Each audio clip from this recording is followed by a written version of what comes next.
औज़ुबिल्लाहिमिनश्शैतानिर्रजीम बिस्मिल्लाहिर्रहमानिर्रहीम अस्सलामु अलैकुम वरहमतुल्लाहि वबरकातुहू। इस वक्त स्टडी कर रहे हैं क्लास मैट्रिक और इसका फिज़िक्स स्टडी कर रहे हैं। सब्जेक्ट का यूनिट जो है 12 चल रहा था, इलेक्ट्रोमैग्नेटिक स्पेक्ट्रम। ठीक है, इलेक्ट्रोमैग्नेटिक स्पेक्ट्रम के अंदर ही लेक्चर जो है, इसके अंदर हम इलेक्ट्रोमैग्नेटिक वेव के स्पेक्ट्रम को स्टडी करेंगे यहाँ पे। ठीक है, इसमें देख लेते हैं। आपको लास्ट टाइम जो स्टडी कर रहे थे वो ये दिखा रहे थे, मैं एक स्पेक्ट्रम था हमारे पास जिसमें सिग्नल दिखा रहे हैं, जिसमें वेवलेंथ ज़्यादा है, आहिस्ता आहिस्ता आहिस्ता से राइट वर्ड जाते जा रहा है, तो वेवलेंथ कम होती जा रही है लेकिन फ्रीक्वेंसी इसकी बढ़ती जा रही थी। फिर हमने इसके कंपोनेंट स्टडी किए थे। इसी के अंदर हमने कहा था इसके हिस्से कर दी, पर यहाँ से लेके यहाँ तक का जो पूरा एक स्पेक्ट्रम था, इलेक्ट्रोमैग्नेटिक वेव का जो स्पेक्ट्रम था, उसके हमने हिस्से कर दिए। एक को हमने कहा रेडियो वेव। ठीक है, रेडियो वेव के बाद कहा हमने माइक्रोवेव, माइक्रोवेव के बाद कहा इंफ्रारेड रीजन, उसके बाद ultraviolet region, ultraviolet region के बाद हमने कहा एक्सरे रीजन, यानी कि ये एक्सरे को जाहिर कर रहा है। इसके बाद जो रीजन आया हमारे पास वो आया गामा रेस का। ठीक है, तो इसको ये पूरे कंपोनेंट को हम अब स्टेप बाय स्टेप स्टडी करेंगे। यानी कि सबसे जो पहला कंपोनेंट है वो रेडियो वेव है। तो आज का जो लेक्चर है हमारे पास उसमें रेडियो वेव को स्टडी करेंगे, जिसमें ज़्यादा बात है, आप देख रहे हैं वेवलेंथ ज़्यादा बड़ी है, क्रस्ट से क्रस्ट तक का फासला ज़्यादा है। जैसे माइक्रोवेव में आते हैं तो फासला कुछ कम हो जाता है, इंफ्रारेड में आते हैं तो फासला और कम हो जाता है। वेवलेंथ आहिस्ता आहिस्ता कम होती जाएगी। जैसे जैसे वेवलेंथ कम होती जाएगी, याद रख लीजिए, फ्रीक्वेंसी बढ़ती जाएगी, एनर्जी बढ़ती जाएगी स्पेक्ट्रम के अंदर। आज 3 स्टडी करेंगे, रेडियो वेव को स्टडी करेंगे, माइक्रोवेव को स्टडी करेंगे, इंफ्रारेड को स्टडी करेंगे। फिर इसके बाद अल्ट्रा वायलेट रीजन को सेपरेट स्टडी करेंगे। उसके बाद हम गामा और एक्सरे को एक साथ मिलकर कोशिश करके स्टडी करेंगे। तो आज का जो टॉपिक है हमारा वो कंप्राइज होगा, हम इसको स्टडी करेंगे किसके ऊपर, रेडियो वेव, माइक्रोवेव और इंफ्रारेड। तो स्टेप बाय स्टेप चलते जाएंगे इसको। ठीक है, अब पहला सवाल हमने बना दिया कि explain the radio wave and use of it, उसका क्या इस्तेमाल होता है हमारे पास। तो कहता है radio waves have the longest wavelength, इनकी वेवलेंथ सबसे बड़ी होती है इलेक्ट्रोमैग्नेटिक वेव के स्पेक्ट्रम में। तो इलेक्ट्रोमैग्नेटिक वेव के स्पेक्ट्रम में सबसे बड़ी लेंथ जो होती है, वेवलेंथ जो सबसे बड़ी होती है, वो इसकी होती है रेडियो वेव्स की होती है। अभी थोड़ी देर पहले भी मैंने आपको दिखाया। जैसे जैसे हम आगे बढ़ते जाएंगे स्पेक्ट्रम के अंदर वेवलेंथ कम होती जाएगी। तो सबसे ज़्यादा जो लॉन्गेस्ट क्या कहते हैं वेवलेंथ होती है किसके अंदर, इलेक्ट्रोमैग्नेटिक स्पेक्ट्रम के अंदर सबसे बड़ी वेवलेंथ किसकी होती है, रेडियो वेव की होती है। और इनकी जितनी बड़ी वेवलेंथ होती है इतनी ही कम इनकी एनर्जी होती है, इतनी ही कम इनकी फ्रीक्वेंसी होती है, याद रख लीजिएगा। अब ये कहाँ पे होती हैं वेव्स, तो कहता है कि star are natural transmitter of radio wave. दुनिया के अंदर पूरा अर्थ के ऊपर ये क्या कहते हैं, कायनात के अंदर, गैलेक्सीज के अंदर जो स्टार्स हैं ये खुद ब खुद ही क्या कर रहे हैं कि रेडियो वेव्स को जनरेट करते रहते हैं। यानी कि उनकी वेवलेंथ बड़ी होती है, फ्रीक्वेंसी कम होती है, एनर्जी भी कम होती है। ठीक है, तो नेचुरली ये स्टार्स जनरेट कर रहे होते हैं रेडियो वेव को, लेकिन दुनिया में हम इसको इस्तेमाल करते हैं आर्टिफिशियली बना के इसको। तो radio wave can be artificially generated by oscillating the current in the transmitting antenna as shown under. हमने क्या किया यहाँ पे, हमने एक करंट को पास किया डाईपोल एंटीना में, 2 पोल वाला, एक पोल वाला ये रहा, एक वाला ये रहा। ठीक है, तो एक पोल जो अलग था उसमें उसको कनेक्ट किया हुआ था एक वायर के साथ, दूसरे वाले को कनेक्ट किया हुआ था दूसरा साथ। ये आपस में मिक्स नहीं हुए, अलग तरीके से जा रहे हैं 2 तार हैं। तो इस सर्किट पूरा कंप्लीट बना दिया हमने इस तरीके से। तो अब इस तरीके कार से हाई फ्रीक्वेंसी ऑसिलेटर लगा के एक हमने 2 एंटीना को लगाया, तो इसने जनरेट करना शुरू कर दी, एक सर्कुलर वेव का पैटर्न जनरेट करना शुरू कर दिया। ये जो जनरेट करना शुरू किया इसको कहा हमने रेडियो वेव। तो ये आर्टिफिशियली जनरेट करते हैं, oscillating the current in the transmitting antenna में करंट को भेज के हम। ठीक है, तो ये तरीकाकार है आर्टिफिशियली, और दुनिया में ये साइन दिखाया जा रहा है आपके पास, रेडियो वेव के लिए इस्तेमाल किया जाता है ये। तो करंट पास करते हैं डायपोल एंटीना में, कंट्रोल कर रहे होते हैं उस करंट को, उसी हिसाब से क्या है वो वेव जनरेट हो रही होती है। ठीक है जी, अब यहाँ पे कहता है इन रेडियो सिस्टम में होता क्या है, ये जो अभी स्टडी कर रहे हैं माइक्रोफोन क्या होता है, इसमें हम बोल रहे होते हैं, कुछ ना कुछ बोल रहे होते हैं। वो क्या करता है, वो हमारा जो कुछ भी मैं बोल रहा हूँ आपसे, सब का सब साउंड सिग्नल है हमारे पास, लॉन्गिट्यूडनल वेव्स हैं। ठीक है, तो इन वेव्स को जैसे ही वो माइक्रोफोन पे हिट करता है तो माइक्रोफोन क्या करता है, कन्वर्ट कर देता है साउंड वेव को इनटू इलेक्ट्रिकल सिग्नल में। साउंड वेव्स कन्वर्ट हो जाता है इलेक्ट्रिकल सिग्नल में, and control the current of the antenna. तो माइक्रोफोन के जरिए, माइक्रोफोन का काम, पहला काम तो ये है कि वो कन्वर्ट कर देता है साउंड वेव को इलेक्ट्रिकल सिग्नल में, और साथ साथ माइक्रोफोन क्या करता है, कंट्रोल करता है करंट को, किसके, एंटीना के। जब थोड़ी देर पहले मैंने आपको ऊपर दिखाया था ये एंटीना, इन एंटीना के करंट को कंट्रोल करता है कौन? माइक्रोफोन कंट्रोल कर रहा होता है। ठीक है जी। तो माइक्रोफोन क्या कर रहा होता है? इन एंटीनाओं के करंट को कंट्रोल भी कर रहा होता है और साउंड सिग्नल को कन्वर्ट कर रहा होता है इलेक्ट्रिकल सिग्नल में। Then these electrical signal send through the transmitter antenna. अब ये एक एंटीना ट्रांस करने वाला एंटीना है, दूसरा एंटीना रिसीव करना। ट्रांसमीटर एंटीना को TX ट्रांसमिशन के लिए TX होता है, रिसीव के लिए RX कहा जाता है हमारे पास कम्युनिकेशन की टर्म के अंदर। तो एक एंटीना क्या करेगा? वो ट्रांस करेगा, दूसरा एंटीना उसको रिसीव करेगा। तो कहता है कि यहाँ पे जो एंटीना के नीचे एक सिस्टम बना हुआ होगा जिसमें क्या होगा? माइक्रोफोन होगा। हम जो कुछ भी हेलो हेलो जो कुछ भी बोल रहे होंगे उनको सबको हेलो हेलो को वो इलेक्ट्रिकल सिग्नल कन्वर्ट करेगा। पूरा सिस्टम होता है, अभी सिस्टम को स्टडी नहीं कर रहे लेकिन एक आइडिया दे रहे हैं आपको। तो माइक्रोफोन क्या करता है? उस सिग्नल को इलेक्ट्रिकल सिग्नल बना के एंटीना के जरिए ट्रांसमिट कर देता है। जहाँ कहीं पे भी उस सिग्नल को दूसरा एंटीना रिसीव करता है तो वहाँ पे क्या करता है? वहाँ पे लाउड स्पीकर लगा होगा, जैसे रेडियो FM सुन रहे होते हैं तो क्या होता है कि FM में भी एक सिग्नल जनरेट कर रहा होता है और गाड़ी में लगा हुआ एंटीना, घर में लगे हुए एंटीने उसको रिसीव करते हैं, या मोबाइल में लगे हुए एंटीने रिसीव करते हैं और हम FM को सुनना शुरू कर देते हैं। तो लाउड स्पीकर से क्या होता है? वो साउंड बाहर वापस आ जाता है।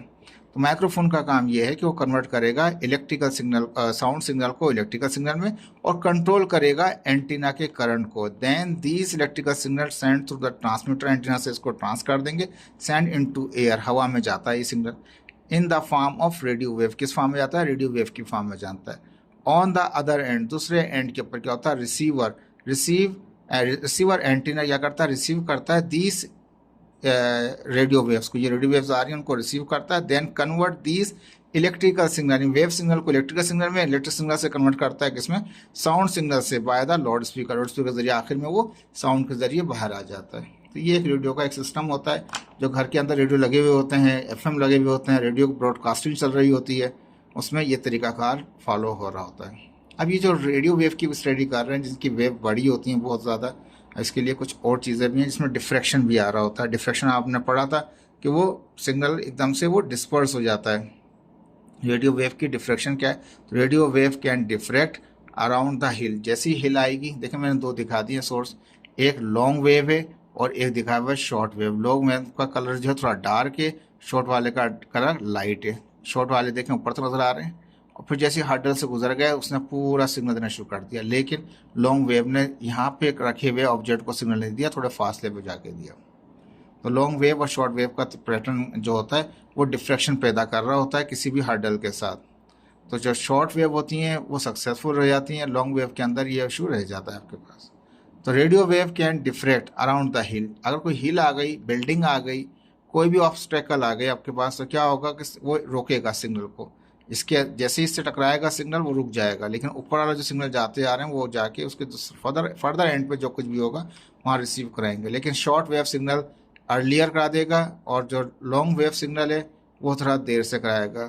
ठीक है, तो radio wave can diffracted, radio wave को डिफ्रैक्ट कर सकते हैं अराउंड द हिल, हिल से टकरा के वो डिफ्रैक्ट हो जाती है। So receiver can receive the transmitted signal after the hill, hill के बाद ही फिर सिग्नल को वो रिसीव करता है। There are two type of wave the transmitter can send. तो ट्रांसमीटर जो है दो टाइप की वेव को जनरेट करता है, या तो वो सिस्टम लॉन्ग वेव का होगा, एक ही वक्त में दो वेव जनरेट नहीं करेगा। कहने का मकसद ये कि या तो वो सिस्टम लॉन्ग वेव पे डिपेंड कर रहा होगा या वो सिस्टम शॉर्ट वेव पे डिपेंड कर रहा होगा। जो लॉन्ग वेव पर डिपेंड कर रहा होगा उसकी में डिफ्रैक्शन आने की वजह से सिग्नल करीब में यहाँ पे फ़ौरन नहीं मिलेगा, थोड़ा डिस्टेंस बाद मिलेगा। तो कहता है दो टाइप के हमारे पास वेव्स हैं, एक लॉन्ग वेव्स होती हैं, एक शॉर्ट वेव होती हैं। रेडियो वेव में भी दो टाइप का सिस्टम होता है हमारे पास। लॉन्ग वेव में क्या होता है? लॉन्ग वेव होती है तो फ्रीक्वेंसी स्मॉल होती है, कैन डिफ्रैक्ट फ्रॉम द हिल, ये डिफ्रैक्ट कर जाता है, ये डिफ्रैक्शन देता है, आगे जाके फ़ौरन नहीं देता सिग्नल हमारे पास। बट द शॉर्ट वेव, जिसकी शॉर्ट वेव की फ्रीक्वेंसी क्या वो हाई है, कैन नॉट डिफ्रैक्ट, वो डिफ्रैक्ट नहीं होता, वो यहाँ तक भी देता है सिग्नल और उसके बाद भी देता है। From the hill as shown in the side figure. For the good signal reception, अगर अच्छा सिग्नल चाहते हैं आप, there must be the straight part between the transmitter and the receiver. जहाँ से ट्रांस हुआ है, जहाँ पर रिसीव है, उसके दरमियान में सीधा रास्ता होना चाहिए।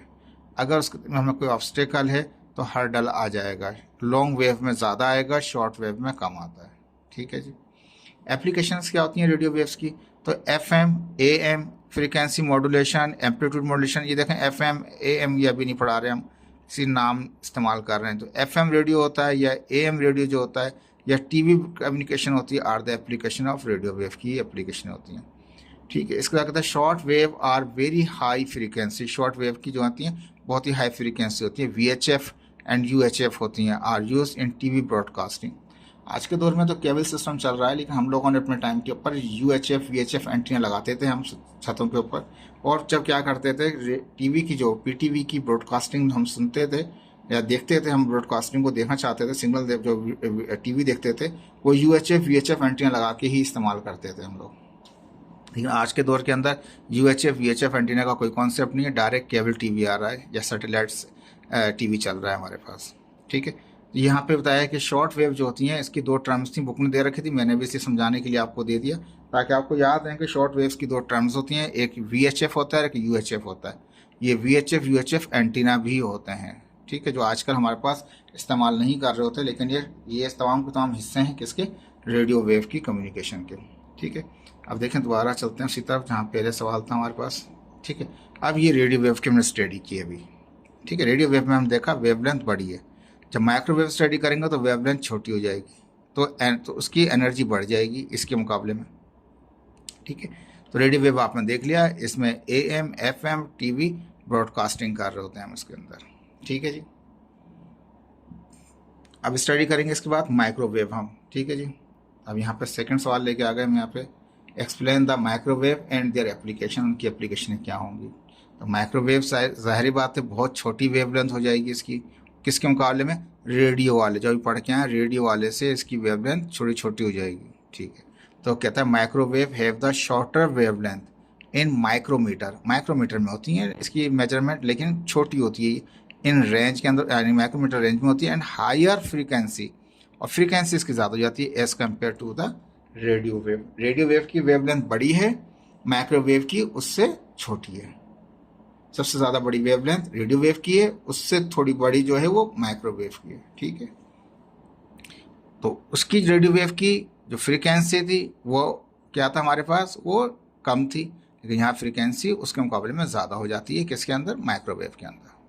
Microwaves are generated by vacuum tube, vacuum tube के जरिए भी जनरेट करते हैं माइक्रोवेव को, सॉलिड स्टेट डिवाइस के जरिए भी जनरेट करते हैं माइक्रोवेव को। ठीक है, ये वैक्यूम ट्यूब पुराना सिस्टम था, आजकल सॉलिड स्टेट डिवाइस के जरिए हम जनरेट करते हैं माइक्रोवेव्स को। तो माइक्रोवेव्स कैन पेनिट्रेट हैज़, यानी कि कोई भी अगर फॉग वगैरह हो रही है तो वहाँ से भी ये पास हो जाती है माइक्रोवेव। लाइट रेन, हल्की अगर बारिश हो रही है तो उसमें से भी पास हो जाती है। क्लाउड हो तो क्लाउड में से भी पास हो जाती है। स्मोक, धुआं हो तो ये उसमें से भी पास हो जाती है। पेनिट्रेट का मतलब पास हो जाना। एज दे, पेनिट्रेट कहते हैं चुप जाना, लेकिन पास होना समझेंगे यहाँ पे। As they have higher frequency as compare to the radio wave, radio wave के मुकाबले के अंदर जो पहले पढ़ा था उसके मुकाबले में माइक्रोवेव की जो फ्रीक्वेंसी वो ज़्यादा होती है। These waves are highly directional, इनके लिए डायरेक्शन ज़रूरी होती है, इनके ऑब्स्टेकल नहीं चाहिए हमें इसके अंदर। These waves are highly directional, ये सीधी पॉइंट टू पॉइंट कम्युनिकेशन कर रही होती है। देखें दुनिया गोल है पूरी, सैटेलाइट यहाँ भी दे रहा है सिग्नल, सैटेलाइट वहाँ भी सिग्नल दे रहा है। डायरेक्ट सिग्नल तो नहीं पहुँचेगा, हर्डल आ जाएगी यहाँ तक पहुँचने में, यहाँ से बंदा भेजेगा तो हर्डल ही रहेगा, नहीं पहुँचेगा। तो सैटेलाइट कम्युनिकेशन यूज़फुल हो रही है हमारे पास, माइक्रोवेव इस्तेमाल कर रहे हैं। तो डायरेक्शनल वेव्स होती हैं, सीधी आती हैं डिवाइस के पास। सैटेलाइट डिश इस्तेमाल करते हैं हम इसके अंदर, ठीक है, रिसीव करने के लिए। And related component must be aligned properly without any obstacles, इस तरह से अलाइन करें कि इनके दरमियान में कहीं पर भी ऑब्स्टेकल्स ना हो। ठीक है जी, एरोप्लेन को भी दे रहे हैं नेविगेशन के लिए, उसकी बहुत सारी एप्लीकेशन हो जाएंगी। एप्लीकेशन क्या है इसकी, तो सैटेलाइट फ़ोन इस्तेमाल कर होते हैं, ऊपर दिखा रहे हैं, are the main application of microwave के सबसे ज़्यादा जो है वो स्मार्टफोन्स हैं इसके। सो स्मार्टफोन के अलावा ये सैटेलाइट फ़ोन इस्तेमाल करते हैं माइक्रोवेव के अंदर, और सैटेलाइट TV इस्तेमाल कर रहे होते हैं। Microwave oven is also the application, microwave oven भी इसकी एक एप्लीकेशन है। अब देखें यहाँ पे नीचे एक पिक्चर और दिखा रखी है, सैटेलाइट्स के जरिए हम क्या कर रहे हैं, गाड़ी को भी ट्रैकिंग कर रहे हैं, शिप्स की भी ट्रैकिंग कर रहे हैं, उनको भी मैप दे रहे हैं, उनको भी लोकेशन दे रहे हैं, और सैटेलाइट डेटा कम्युनिकेशन भी कर रहे हैं, TV की भी कम्युनिकेशन कर रहे हैं, साथ साथ मोबाइल की भी कम्युनिकेशन कर रहे हैं उसमें। इसके बाद इसका तीसरा था हमारे पास इंफ्रारेड। ठीक है, बहुत बड़ा लेक्चर नहीं है आपका, ये छोटा लेक्चर है, लेकिन ये इंफॉर्मेटिव है, थोड़ा इसको समझने की कोशिश कीजिएगा। ठीक है, अब वापस चलते हैं स्पेक्ट्रम की तरफ। तो स्पेक्ट्रम में हमने पहले जो पढ़ा था वो था हमारे पास रेडियो वेव्स थी, उनसे ये वेवलेंथ ज़्यादा थी, इसकी वेवलेंथ कम थी, इनकी फ्रीक्वेंसी कम थी, इनकी फ्रीक्वेंसी ज़्यादा हो गई। अब माइक्रोवेव के बाद आएगा इंफ्रारेड। तो इंफ्रारेड की वेवलेंथ छोटी हो जाएगी किससे? माइक्रोवेव से। उसकी फ्रीक्वेंसी ज़्यादा हो जाएगी किससे? माइक्रोवेव से। इससे तो वैसी ही होगी, लेकिन बराबर से कंपेयर करते रहेंगे जैसे जैसे आगे चलते जाएंगे। अब इंफ्रारेड कहाँ कहाँ इस्तेमाल करते हैं तो वो भी दिखाएंगे आपको। अब जैसे कि बोर्ड कोई भी आदमी चाह रहा है तो ये इंफ्रारेड सेंसर के ज़रिए क्या करते हैं, उसको चेक कर लेते हैं, क्योंकि ये कुदरती चीज़ें इस तरह सी हैं कि कोई भी एटम या मालिक्यूल, याद रख लीजिए, कोई भी एटम या मालिक्यूल का रोटेशनल वाइब्रेशन जो है, जो चेंज हो रहा होता है, उसको उसको वो जनरेट भी कर सकता है इंफ्रारेड को, और डिटेक्ट भी कर सकता है किसको? इंफ्रारेड को। तो इनमें से रेस निकल रही थी, ये डिटेक्ट हो गया हमारे पास। बंदा मूव कर रहा होगा, नजर आ जाएगा कि आदमी मूव कर रहे हैं, अंधेरे में बिल्कुल बिल्कुल अंधेरा है लेकिन आदमी नजर आ गया आपको। क्यों? ब्लैक के अंदर जहाँ कलर लाइट ही नहीं है, तो इनके इंसान के अंदर से भी से जो रेज निकल रही हैं वो भी इंफ्रारेड होती हैं। इंसानी आँख देख नहीं सकती उसको, लेकिन कैमरे से भी देख लेते हैं हम इसको। उसके अलावा सेंसर लगा रखे हैं, सेंसर से भी देख लेते हैं। तो ये स्टडी करेंगे आज के इसके अंदर। तो इंफ्रारेड को IR भी कहते हैं। इंफ्रा कहीं IR लिखा होगा तो I for infra, R for red. तो इंफ्रारेड डिवाइसेस आ गए हैं आजकल, कैमरे भी आ गए हैं, सेंसर भी आ गए हैं, टेम्परेचर सेंसर भी आ गए हैं, IR गन भी आ गई है जिससे टेम्परेचर सर माथे पे लगा के चेक करते थे कि जी टेम्परेचर कितना है बगैर टच किए। तो IR जो है इंफ्रारेड वेव्स होती हैं। इंफ्रारेड लाइट्स भी कह सकते हैं इसको। ये क्या होती हैं? इलेक्ट्रोमैग्नेटिक रेडिएशन होती हैं। इलेक्ट्रोमैग्नेटिक का ई, इलेक्ट्रो का ई, मैग्नेटिक का एम, और रेडिएशन का आर, EMR भी कहते हैं इसको। IR और इलेक्ट्रोमैग्नेटिक रेडिएशन को EMR कहते हैं। तो EMR के अंदर IR भी होता है हमारे पास। Having longer wavelength as than the visible light. अब ये लॉन्गर वेवलेंथ किससे? विजिबल। अब वापस चलते हैं स्पेक्ट्रम में। विजिबल लाइट्स कौन सी? ये वाली अल्ट्रा वायलेट। उसके मुकाबले में बड़ी वेवलेंथ है, लेकिन इनके मुकाबले में माइक्रोवेव और रेडियो के मुकाबले में छोटी है। लेकिन अल्ट्रा के मुकाबले में क्या होगी? विजिबल लाइट जो अल्ट्रा रीजन हमारे पास है, विजिबल सनलाइट लिखा हो ना, अल्ट्रा जो रीजन है इसके मुकाबले में वेवलेंथ इसकी बड़ी होगी। जैसे जैसे लेफ्ट आते जाएंगे वेवलेंथ बढ़ती जाएगी, जैसे जैसे राइट जाएंगे वेवलेंथ छोटी होती जाएगी। तो ये इंफ्रारेड को कंपेयर कर रहे हैं किससे? विजिबल लाइट से। तो यहाँ लिखा हमने। तो IR हैविंग लॉन्गर वेवलेंथ, इनकी वेवलेंथ ज़्यादा होती है देन विजिबल लाइट वेवलेंथ से, but smaller wavelength than microwave wavelength. Microwave के मुकाबले में इनकी, माइक्रोवेव के मुकाबले में छोटी है। माइक्रोवेव के मुकाबले में इंफ्रारेड की वेवलेंथ छोटी है, लेकिन इंफ्रारेड की वेवलेंथ बड़ी है किससे? अल्ट्रा वायलेट वाले से। ठीक है जी, ये भी कंपेयर हो गया, वो भी कंपेयर हो गया। इसके मुकाबले में ये इंफ्रारेड की वेवलेंथ बड़ी है लेकिन छोटी है किसके मुकाबले? माइक्रोवेव को, क्योंकि जैसे जैसे लेफ्ट जाते रहेंगे वेवलेंथ छोटी होती चली जाएगी। यहाँ पे यही कहा कि इसकी वेवलेंथ जो होती है, IR की वेवलेंथ बड़ी होती है विजिबल लाइट के, अल्ट्रा वायलेट के मुकाबले में बड़ी होती है, लेकिन छोटी होती है, स्मॉलर होती है माइक्रोवेव से। माइक्रोवेव की बड़ी कहलाएगी इंफ्रारेड के मुकाबले में। Infrared radiation is radiated. Infrared radiation जो होती हैं ये निकल भी रही होती हैं और एब्जॉर्ब भी हो रही होती हैं। कब? When molecule change their rotational vibration. जब मॉलिक्यूल जो है चेंज कर रहा हो, अपनी रोटेशनल वाइब्रेशन को चेंज कर रहा हो, तो वो इमिट भी करता है रेडिएशन को, IR को, और एब्जॉर्ब भी करता है। तो human body gives out infrared radiation. Human body देती है infrared radiation because the rotational vibration molecule motion of its atom and molecule. क्योंकि इंसान की बॉडी के अंदर जो एटम और मॉलिक्यूल से जो बना हुआ इंसान, इसमें भी रोटेशनल वाइब्रेशन मोशन हो रहा होता है, जिसकी वजह से क्या होता है, इसको भी डिटेक्ट कर लिया जाता है। तो which can be detected by the motion sensor. Motion sensor के जरिए क्या करते हैं, उनको हम डिटेक्ट कर लेते हैं। ठीक है, एक तो ये इसका एप्लीकेशन भी हो गया, यूज़ भी हो गया। अब ये कहता है कि वैन कभी क्या करते हैं, यहाँ पे सेंसर लगा लेते हैं। कैमरा नहीं लगाया हमने, सेंसर लगा दिया। कोई अगर आदमी आता है इस एरिया के अंदर जहाँ पे उसका पैटर्न बना हुआ है, जैसे ही आदमी आएगा फ़ौरन सेंसर अलार्म दे देगा। तो कहता है when man enter in the infrared region. किसी इंफ्रारेड रीजन के अंदर वो आदमी आया या पैटर्न में आ गया, ये पैटर्न लगा रखा था यहाँ पे। कहता है intruder alarm deduct the human radiation. तो कहता है इंट्रूडर अलार्म क्या करता है, जो लगे हुए हैं, इंट्रूडर अलार्म जो लगे हुए हैं ये डिडक्ट कर लेते हैं इसके इंफ्रारेड रेडिएशनों को, of the human radiation, and start the alarm. वो फ़ौरन स्टार्ट कर देते हैं अलार्म को। ये इस्तेमाल करते हैं इसको हर ममालिक के अंदर। पाकिस्तान में भी इस्तेमाल किया जाता है। कम्युनिकेशन रूम्स बनाए जाते हैं जो रिमोटली कंट्रोल किए जाते हैं, वहाँ पे लगा दिए जाते हैं ये सेंसर। अगर कोई बंदा उस बिल्डिंग के अंदर आता है, उस रूम में आता है, तो ये तो मैंने खुद देखा है पाकिस्तान में पीटीसीएल के अंदर लगे हुए हैं। पीटीसीएल के जो रिमोट कंट्रोल डिवाइस सेंटर्स थे जहाँ पे माइक्रोवेव कंट्रोल कर रहे थे रिमोटली, वहाँ पे ये डिवाइस लगे हुए होते हैं। अगर कोई बंदा आ जाए, कोई भी चीज़ आ जाए, तो फ़ौरन क्या कहते हैं, अलार्म बजना शुरू कर देता है। लेकिन बाज़ औक़ात इसमें एरर भी आ जाते हैं, जिसके अंदर फेक भी बजना शुरू कर देता है, लेकिन बहुत कम केस हैं। तो एप्लीकेशन ऑफ इंफ्रारेड वेव की एप्लीकेशन कौन कौन सी? इंफ्रारेड वायरलेस रिमोट कंट्रोल भी इस्तेमाल किए जा रहे होते हैं। अब ये इंफ्रारेड के ही बने हुए होते हैं हमारे पास, जिसमें हम डेली यूज़ में इस्तेमाल करते हैं। एयर कंडीशन को ऑन ऑफ करना हो, ठीक है, फ़ैन को ऑन ऑफ करना हो, फ़ैन भी इस तरह के आ गए, इनको ऑन ऑफ करते हैं रिमोट के ज़रिए आप। वो भी IR से बने हुए होते हैं रिमोट कंट्रोल, के IR वेव जनरेट कर रहे होते हैं। LEDs को भी आप रिमोट से कंट्रोल कर रहे होते हैं, तो वो भी IR चल रहा होता है, इंफ्रारेड चल रहा होता है उसका।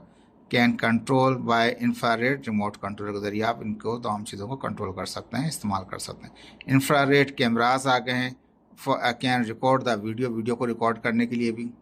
इंफ्रारेड टेम्परेचर सेंसर भी आ गए हैं, जिसके ज़रिए कोई गन के फॉर्म में भी होते हैं। टेम्परेचर, कोई आदमी जा रहा है, कितना टेम्परेचर है, बॉडी टेम्परेचर भी बता देता है वो, उसका इतना टेम्परेचर है, एम्बियंट टेम्परेचर कितना है, बाहर का कितना और उसका कितना, डिफरेंस निकाल के अलार्म दे देता है कि इसका टेम्परेचर ज़्यादा है।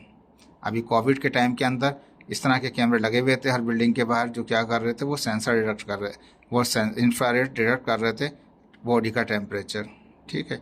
इस तरह से इंफ्रारेड हीटर भी आते हैं, इंट्रूडर अलार्म भी हैं, जो भी दिखाएं आपको हमने यहाँ पे। कहता है कि ये तमाम चीज़ें इसकी एप्लीकेशन है इंफ्रारेड की। और दूसरी से याद रखना, इंफ्रारेड लाइट्स को ह्यूमन आइज़ नहीं देख सकते। Thank you so much. Hopeful कि आपको आज का लेक्चर समझ में आया होगा। ये सैटेलाइट कम्युनिकेशन भी समझ आई होगी, माइक्रोवेव भी, इंफ्रारेड भी और रेडियो वेव्स भी। ईजी थे, मुश्किल नहीं थे। इसको समझिएगा और याद करने की कोशिश कीजिएगा। Thank you so much. अल्लाह हाफिज़।